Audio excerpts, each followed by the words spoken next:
So what I feel about this, I think he should resign earlier only when he sent to the jail. So it was the first time to the Indian political history that the first CM is like running the government for inside the jail, right? So I believe he should be resigned earlier only. I think so. It's a new political agenda after coming out on the bail, and right now he's resigning. So it's going to be new political agenda itself. That is the thing. So see again अगर हम पहले भी बात की जाए तो अरविंद केजरीवाल का ये पहले से भी यही रहा है. अगर हम पहले बात करें, जब पहली बार वो गौर सरकार में आई थी इस कांग्रेस के साथ, जैसा उनका कहना था कि मैं कभी कांग्रेस के साथ सरकार नहीं बनाऊंगा, उन्होंने कांग्रेस के साथ सरकार बनाई. अगेन उन्होंने वो सरकार गिरा दी. अगेन इलेक्शन हुआ, उसके बाद वो वापस से प्रॉपर मेजोरिटी में आए. राइट, अगर प्रॉपर मेजोरिटी में है आपके पास, दिल्ली की जनता का भरोसा था, तभी आप थे. Again you are residing. So I feel it's a political game. Again it's not a political agenda मैं बोलूंगा. Apart from that it's a wastage of public money itself. The public जो आप पे ट्रस्ट कर रही है, जो आपको वोट देती है. सेम अगेन जैसा कि मैंने पहले इलेक्शन की बात की, उसके बाद री इलेक्शन हुए, अगेन जो पब्लिक रिसोर्सेज थे वो सारे यूज हुए. तो I don't feel so it's a good idea basically कि आप जेल के बाहर आते. अगर आपको ट्रस्ट था तो आप ऑलरेडी वहीं से सरकार चला रहे थे. जब आपको भरोसा था तो बाहर आने के बाद आई डोंट नो कि ऐसा क्या चेंज हुआ कि उन्होंने रिजिग्नेशन का सोचा. गलत करा है मेरे हिसाब से. उनको रिजाइन नहीं देना चाहिए था. उनको अभी दिल्ली में रह के और भी काम करना चाहिए. दिल्ली के लोगों को उनसे बहुत सारी उम्मीदें हैं. होपफुली उन्होंने बहुत अच्छा काम किया है. मैं दिल्ली से नहीं हूँ, मैं नोएडा से हूँ.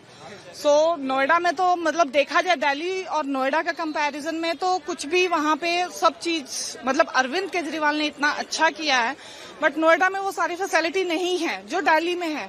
तो मेरे ख्याल से अरविंद केजरीवाल से बाकी जो हमारे देश के नेता उनको सीखना चाहिए इनफैक्ट कि कैसे काम करना चाहिए. बच्चों की फीस आज की डेट में नोएडा में इतना ज्यादा हाई है, दिल्ली में इतना सब कुछ अच्छा है. तो मेरे अकॉर्डिंग अरविंद केजरीवाल को रह के बाकी नेता को टीच करना चाहिए कि क्या है. मेरे हिसाब से तो उन्होंने थोड़ा सा जल्दी कर दी है. उनको ऐसा नहीं करना चाहिए था, क्योंकि मेरी भी 60 साल की उम्र हो गई है. मैंने अपने जो है इस एज उसमें मैंने यहाँ दिल्ली में बहुत से मुख्यमंत्री देखे, लेकिन केजरीवाल जी जैसा जो है इंसान नहीं देखा. क्योंकि मैं जो है अब दिल्ली शिफ्ट करके पिछले 6 महीने में मोहाली की तरफ मूव करा हूँ. वहाँ पे भी केजरीवाल जी की सरकार है और मैं दोनों जगहों में जो मैं सिमिलरिटीज देखता हूँ, उसमें दिल्ली में उन्होंने काम किया है. काम तो मोहाली में भी बहुत अच्छा हुआ है, पंजाब में, लेकिन ज्यादा बेटर काम दिल्ली में हुआ है. तो मैं चाहता हूँ कि केजरीवाल जी को इस्तीफा नहीं देना चाहिए. और यहाँ दिल्ली के जो विचार, क्योंकि मैं टीचर हूँ, मैंने स्कूलों के हालात यहाँ पे भी देखे हैं और पंजाब में भी देखे हैं. जितने बढ़िया हालात उन्होंने यहाँ पर जो है सही किए हैं, उतने शायद पंजाब में भी होने में समय लग जाएगा. लेकिन केजरीवाल जी का ये निर्णय मुझे थोड़ा सा जल्दबाजी में लिया गया निर्णय लगता है. तो उनको थोड़ा सा समय और देना चाहिए दिल्ली को सुधारने के लिए. मैं तो बस इतना ही कहना चाहूंगा. देखिए, जनता तो हमेशा जो है उनके साथ है. दिल्ली की जनता हमेशा उनके साथ थी, है और रहेगी भी, क्योंकि उन जैसा मुख्यमंत्री कोई हो ही नहीं सकता मेरे पॉइंट ऑफ व्यू से. मेरे को लगता है जिस तरह की कंडीशन सुप्रीम कोर्ट ने रखी है, आई थिंक सुप्रीम कोर्ट में ही है. सो उनकी ये मजबूरी बन चुकी है कि अब वो फाइल्स पे साइन नहीं कर सकते, कुछ ज्यादा काम नहीं कर सकते. तो उनको एक चाहिए जो सीएम अब बने. तो थैंकफुली उस करके वो रिजाइन कर रहे हैं. उनको पुश किया गया है रिजाइन करने के लिए. शायद एक तरह से ये देख सकते हैं कि यही शर्त है जिसपे वो रिलीज हुए हैं. और आई जस्ट होप कि वो कोई पपेट सीएम ना ले आए. जैसे पंजाब में बहुत बारी ये आरोप लगता है कि भगवंत मान जो है वो पपेट हैं, कि वो बस नाम के लिए हैं. ऊपर से दिल्ली से ही उनको कंट्रोल किया जाता है. कभी केजरीवाल जी का नाम लिया जाता है, कभी राघव चड्ढा का नाम लिया जाता है. तो बस ये उम्मीद है कि जो एक तरह से पैरालिसिस अगर कोई चल रहा है, उसकी जो भी बंदा है वो उसके पास पूरी पावर्स हों.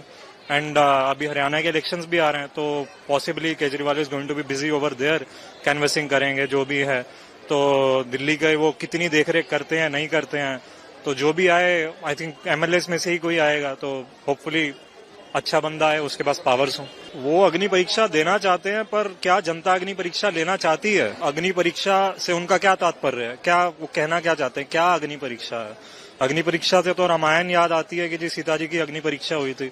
तो उनकी अब क्या अग्नि परीक्षा है? मेरे ख्याल से जो अग्नि परीक्षा है वो कोर्ट ही तय करना चाहिए. कोर्ट की वर्डिक्ट ही, कोर्ट का न्यायाधीश जो बोलेंगे वही हमें हमारे